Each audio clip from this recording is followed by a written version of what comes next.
তো hello everyone, নতুন একটা ব্লগ নিয়ে চলে আসলাম আমি। তো পুরো ব্লগটা দেখতে থাকো, অনেক ভালো লাগবে আশা করি। তো এই যে প্রথমে আমি একটা হাঁড়ি নিয়ে নিলাম।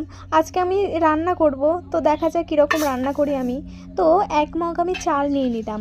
আমি কিন্তু রান্না করতে পারি না, তবুও আমি রান্নার চেষ্টা করছি। আজকে মা বাড়িতে নেই, তো সেক্ষেত্রে আমি রান্না করব, দেখা যাক কীরকম হয়। আমি কীরকম রান্না করব সেটা দেখতে হলে অবশ্যই আমার ব্লগটা দেখতে থাকো। তো প্রথমে এই যে চালটা আমি ভালো করে ধুয়ে নিচ্ছি।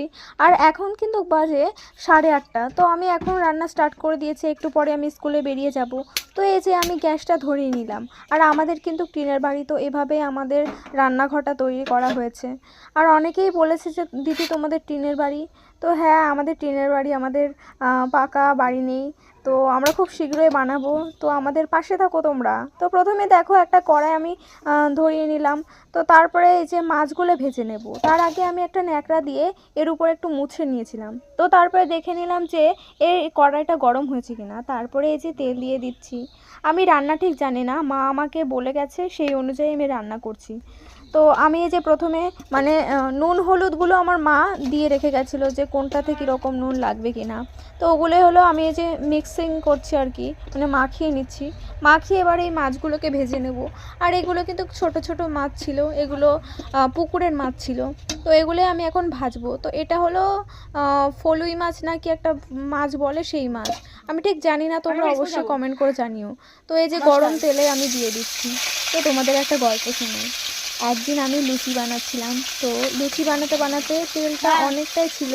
তো আমি না দেখিনি, হ্যাঁ, আমি ওই লুচির সঙ্গে সঙ্গে আমার হাতটা ওই তেলের মধ্যে দিয়ে দিয়েছিলাম। তো তারপরে আমার হাতটা পুড়ে গেছিলো আর কি। তো সেটা আমার মনে পড়ছিল আজকে। তো তারপরে এই যে মাছটা ভাজা হয়ে গেল, এবার গ্যাসের আগুনটা একটু কমিয়ে দিলাম। তো তারপরে এগুলো আমি তুলে নিলাম। এগুলো খুব সুন্দরভাবে ভেজে নিয়েছি, আমি দেখতেই পাচ্ছ। আমি রান্না করলে ভালোই হয়, তবে দেখা যাক আজকে কীরকম হয়।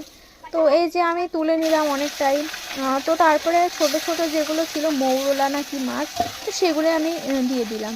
তো বন্ধুরা, আমার বাবা কিন্তু মাছের চাষবাস করে, আমাদের পুকুর আছে, সেগুলোই চাষবাস করে। তো আমি কিন্তু মানে মাছ টাছ অতটাও চিনি না, তাই আমার বাবা বলে যে ছি ছি, তুই এখন মাছ চিনিস না, তোর বাবা মাছের চাষ করে আর তুই মাছ চিনিস না। তো সেটাই বলে। তো তারপরে আমি ভাত হয়েছে কিনা সেটাই দেখে নিচ্ছিলাম। দেন এই যে এই মাছগুলো হয়ে গেছে, এগুলো আমি তুলে নিচ্ছিলাম। আর তেলটা একটু কালো কালো হয়ে গেছিলো যদিও। তো এই তেলের মধ্যে আমি ফোড়নটা দিয়ে নেব। তো প্রথমে আমি গ্যাসটা অফ করে দিয়েছিলাম, আবার জ্বালিয়ে নিলাম। তো একটা লঙ্কা আমি প্রথমে ভেঙে নিলাম মাঝখান থেকে। তো এটাই আমি ফোড়নে দিয়ে দিলাম।